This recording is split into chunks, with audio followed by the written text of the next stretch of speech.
Kembali lagi bareng saya Diana Febrianti di Ruang Belajar Bersama, podcast tempat kita mengulik segala hal tentang pendidikan dan pemberdayaan masyarakat. Hari ini spesial banget loh, kita nggak cuma ngomongin teori saja, tapi kita mau berlangsung sama sosok hebat yang luar biasa sekali ya, yang setiap hari bergelut di dunia pendidikan non formal. Beliau adalah Ibu Eni Mustikasari, pengelola PKBM Mahayana Joko Sandur Kabupaten Lamongan. Selamat datang Bu Eni, senang sekali bisa ngobrol bareng hari ini. Nah, sebelum kita membahas lebih lanjut terkait tugas dan kepemimpinan di PKBM ini, bisa diceritakan sedikit Ibu, bagaimana sejarah awalnya mula berdirinya PKBM ini? Terima kasih waktunya dan terima kasih juga diberi kesempatan untuk dikunjungi. Mudah-mudahan dengan kunjungan ini juga membawa dampak baik untuk PKBM Mahayana. Jadi PKBM Mahayana itu berdiri resmi sebagai PKBM Mahayana tahun 2004. Sebelumnya adalah kelompok belajar pakai C, pakai B, kemudian pakai A. Pakai B itu ada terakhir karena ternyata kemudian pakai A. Jauh sebelum berdirinya PKBM itu ini adalah sebuah yayasan yang bergerak di bidang sosial dan pendidikan, sosial agama dan pendidikan. Kami memberikan santunan kepada para guru hafal.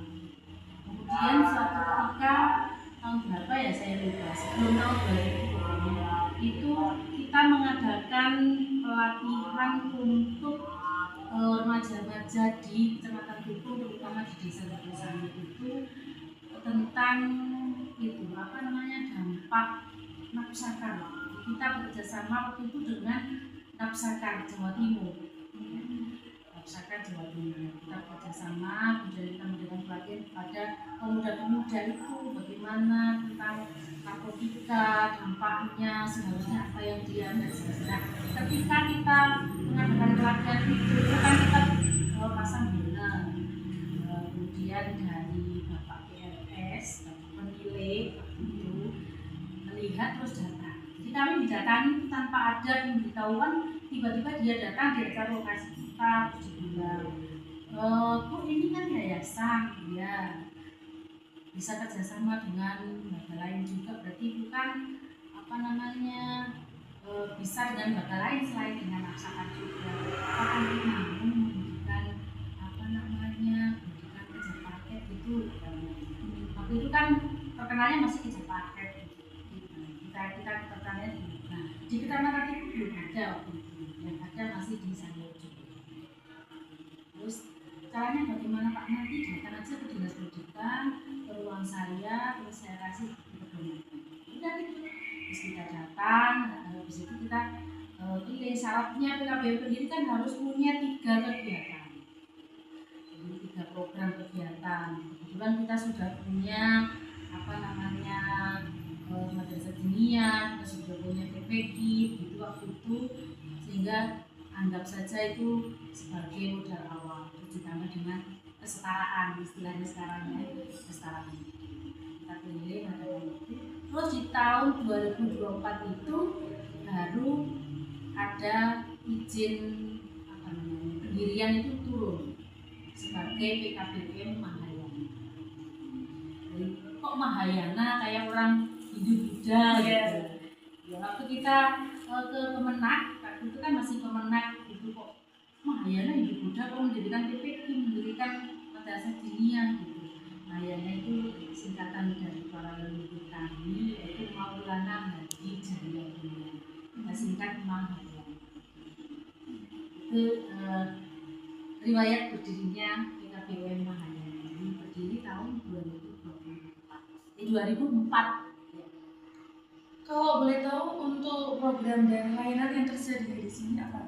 Program layanan kami sekarang selain kesetaraan ada life skill, kemudian ada PAUD. Ya, PAUD-nya itu sekarang SPS, PAUD sejenis. Jadi SPS integrasi dengan TPQ karena kita yang awal punya kan TPQ. Nah itu pertama kemudian kita mendirikan SPS itu. SPS yang integrasi dengan TPQ ini dan SPS yang pertama kali didirikan di Kabupaten Lamongan adalah SPS saya. Ketika itu kan saya mengikuti kegiatan di tingkat provinsi mewakili Bunda PAUD di Lamongan ketika itu beserta satu tim gitu. Ada keterangan dari waktu itu Pak Toto itu Pak Kasihnya waktu itu. Nah itu menerangkan bahwa ada di satu kabupaten yang melayani anak-anak PAUD itu diintegrasikan dengan kegiatan-kegiatan yang lain. Ada yang integrasi dengan kegiatan gereja, ada kegiatan posyandu. Ini yang bisa jadi contoh adalah integrasi TPQ itu dipaparkan kegiatan si beliau yang punya integrasi TPQ itu memaparkan tertarik sekali saya punya TPQ gitu. Langsung saya mengajukan permohonan itu. Kan anak-anak udah banyak yang belajar di situ dan memang usia anak-anak itu adalah usia PAUD. Ada yang sudah sekolah di TK waktu itu, ada yang belum, tapi belajarnya di PAUD di TPQ sini itu saya izinkan. Kemudian selanjutnya sampai sekarang sudah dipisah-pisah. Jadi kami SPS-nya itu melayani usia 0 sampai 3 tahun saja. Dan sudah terakreditasi. Untuk sasaran atau peserta yang biasanya mengikuti kegiatan di lembaga ini, yang kejar paket ini kayaknya sasaran kita kan yang ada yang usia sekolah, ada yang usia di atas 25 tahun. Nah, mungkin kan banyak orang Ibu yang sudah dengar istilah PKBM, namun kan belum terlalu paham apa sih sebenarnya peran seorang pengelola di sana.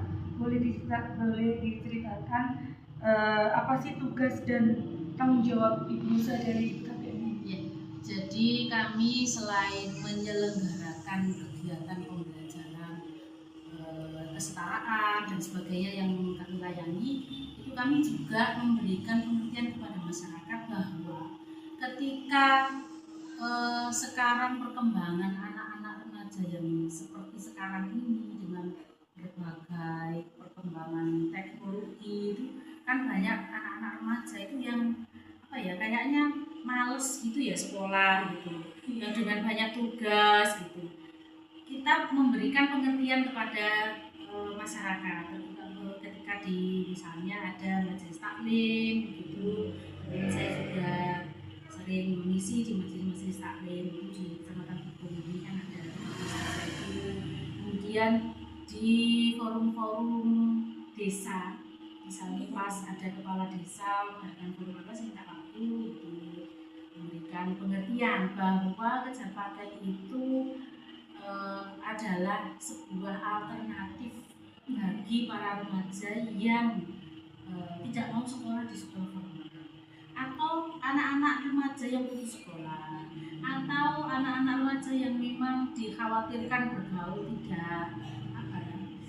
dengan teman-teman yang tidak diinginkan oleh keluarga. Maka mereka lebih baik dikejar paket, sekolahnya tidak setiap hari tapi tugasnya setiap hari gitu kan Bu. Tugasnya setiap hari walaupun secara tercatat kita kan cuma 3 hari ya. Jumat, Sabtu, Minggu gitu, karena kita pilih hari-hari weekend itu kan kadang-kadang mereka yang nyambi kerja itu masih ada waktu seperti itu. Memberikan pengertian kepada masyarakat apa sih manfaatnya PKBM itu sangat penting. Bahkan para guru saja tidak semuanya paham dengan PKBM. Pasti perjalanan Ibu mengelola PKBM itu kan tidak mudah ya Bu ya. Pasti ada kendala, ada tantangan juga. Nah, bagaimana cara Ibu menghadapi masalah atau perubahan kondisi yang secara tiba-tiba? Ya, jadi kalau dulu kan sebelum ada tertib administrasian dan tertib dari kementerian dengan adanya Japodik dulu kan tertib. Dulu itu kan gampang, masih misalnya ujian kejar paket itu kurang 1 minggu itu mereka baru dapat bisa ujian dulu. Tapi sekarang nggak bisa karena regulasi pemerintah dengan berbagai macam peraturan pemerintah, maka kesetaraan juga menyesuaikan, dan itu kita juga harus memberikan sosialisasi lagi, dan sosialisasi tidak cukup satu kali dua kali. Setiap ada kesempatan sosialisasi disampaikan bahwa kejar paket itu atau kesetaraan itu sekolahnya sama dengan formal 3 tahun, 3 tahun paket B, 3 tahun paket C. Jadi kelas 7, 8, 9, 7, 8, 9, 10, 11, 12. Kecuali kalau mereka belajar itu punya bukti bahwa dia pernah belajar, itu baru.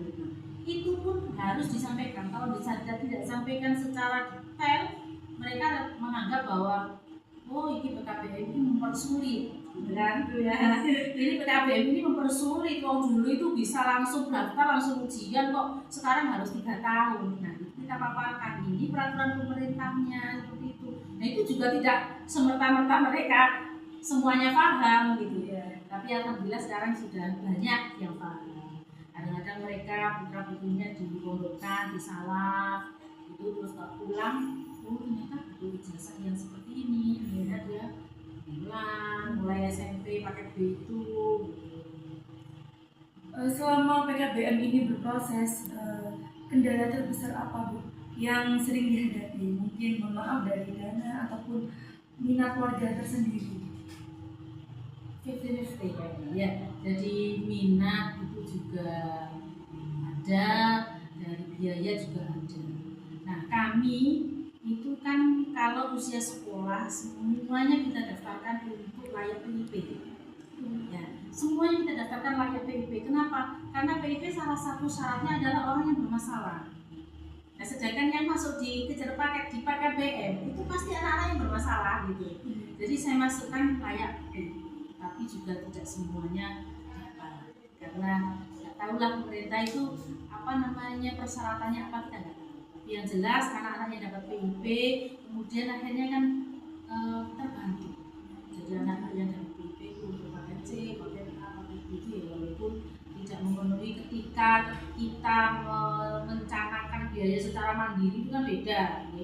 Itu lumayan ada bantuan dari PIP. Jadi mereka sudah pokoknya tidak sekolah, waktunya ambil uang PIP diambil, kemudian dibayarkan kebutuhannya, SPP-nya, untuk ujiannya, gitu. Seperti itu. Kemudian yang berikutnya kami dari PKBM juga memberikan beberapa keringanan bagi mereka yang memang dari keluarga yang benar-benar tidak mampu, walaupun usianya tidak usia sekolah. Kan ada keluarga yang memang tidak mampu, kalau ditolong dia tidak berijazah, dia tidak bisa. Jadi itu kita tolong.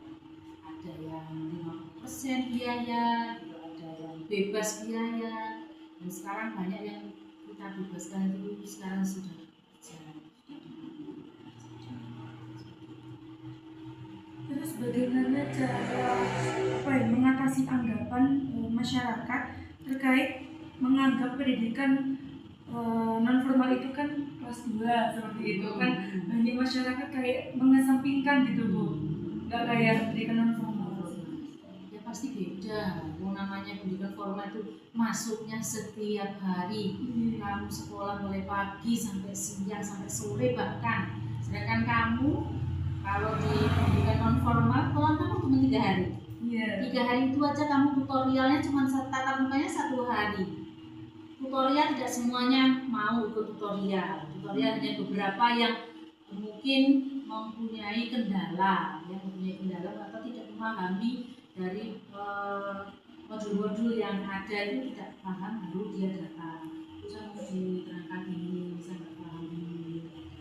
Bahkan ada yang tutorialnya ya ini pakai antar HP gitu. Seperti itu karena memang posisinya dia bekerja di luar kota. Sedangkan waktu dianya malam harinya baru bisa. Jadi tidak harus 3 hari yang kita tentukan, juga 1 minggu itu. Jadi mereka seperti itu menyampaikan beda. Kita tidak sama, tapi kita setara. Kenapa? Karena lembaga kita ini dilindungi oleh undang-undang. Kemudian juga di bawah naungan dinas pendidikan secara resmi. Kita juga terakreditasi. Jadi secara berkala kan sesuai dengan aturan akreditasi sama dengan formal. Ya sama ya dikunjungi selama 2 hari, selama seperti itu. Jadi tetap tidak sama, kita hanya setara. Tetapi ijazah kita penggunaannya, pemakaiannya, manfaatnya sama dengan pendidikan formal. Ya setiap kali ya tetap sekali lagi ya sosialisasi itu. Tapi dengan bukti bahwa alumni kami sudah banyak yang berhasil, maka kita siswa kita juga banyak. Jadi siswa kita itu, warga belajar kita itu banyak ya dari alumni itu yang mendaftarkan kita. Oh, ini ada teman saya gitu. Seperti itu karena dia sudah tahu manfaatnya ya. Rasakan sendiri ya, Bu. Manfaatnya. Rencana atau program pengembangan yang ingin dilakukan ke depannya di KD ini apa? Kita itu karena kendala yang paling utama kan tadi ya sama minat. Tapi kalau minat itu kita selalu memberikan sosialisasi dan memberikan semangat. Kalau untuk biaya ini kami di tahun 2026-2027 besok kita punya program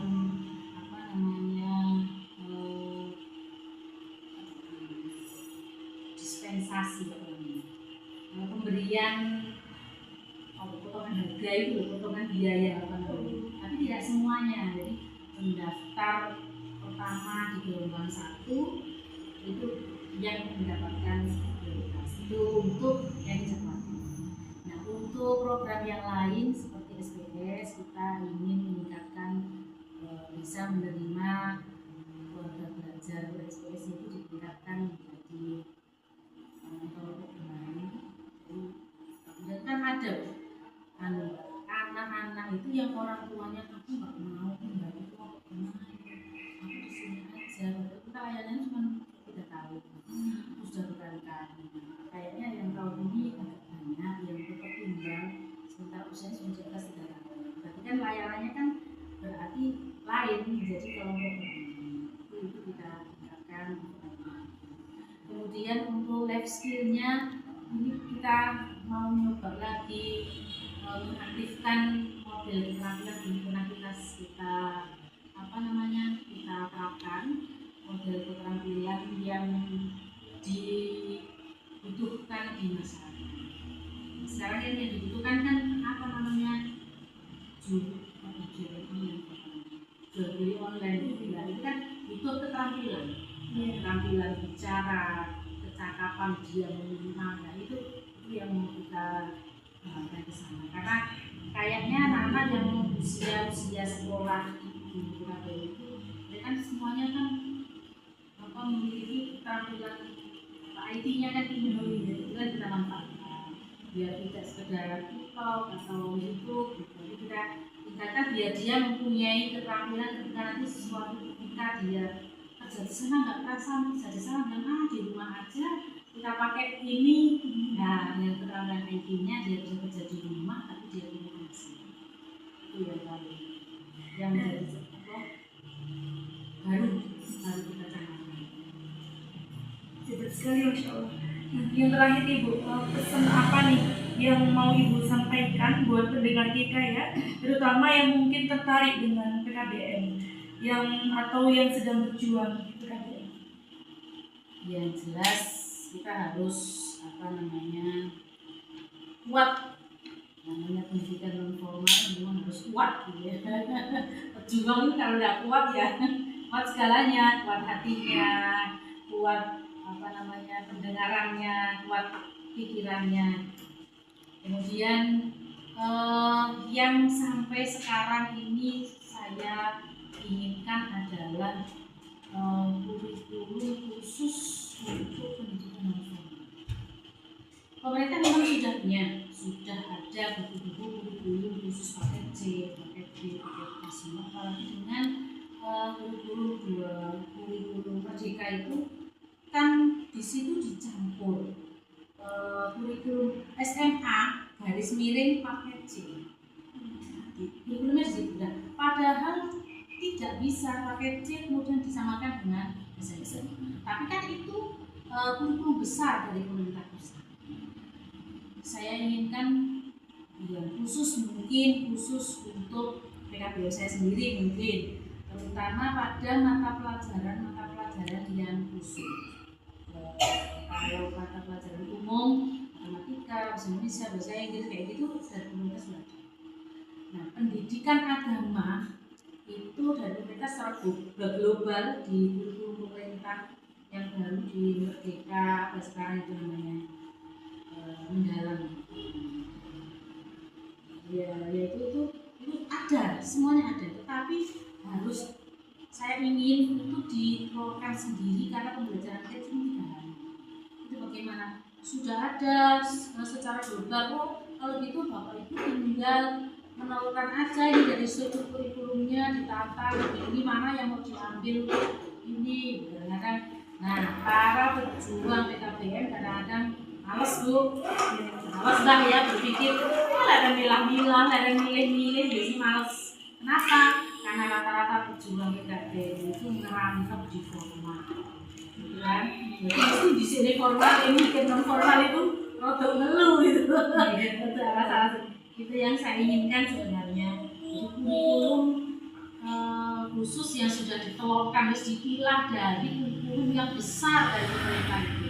Mereka sudah ada kurikulum secara besar sudah ada di situ, pakai SMA garis miring pakai C atau sekolah luar biasa itu paket B, guru SMP, sudah ada semua, tapi kan itu masih belum. Ini tugas dari para pejuang PKBM supaya PKBM lebih benar-benar diakui pemerintah dan benar-benar warga belajarnya memiliki kecakapan yang jelas. Pesannya sangat menginspirasi ya teman-teman. Terima kasih banyak Ibu Emi yang sudah meluangkan waktu berharganya, berbagi ilmu, berbagi sejarah, perjuangan, pengalaman nyata, dan juga ilmu kepemimpinan yang begitu berharga. Semoga PKBM Mahayana ini terus tumbuh, berkembang, dan terus memberi manfaat seluas-luasnya bagi masyarakat sekitar. Nah, Sobat Belajar, begitulah kisah lengkap di balik layar sebuah PKBM. Berawal dari keprihatinan, tumbuh dengan semangat. Semoga cerita hari ini bisa menjadi teladan dan menginspirasi kita semua untuk peduli pada pendidikan sesama. Terima kasih sudah menemani kami di ruang belajar bersama. Terus semangat, terus belajar, berbagi, dan memperdayakan. Sampai jumpa di obrolan selanjutnya.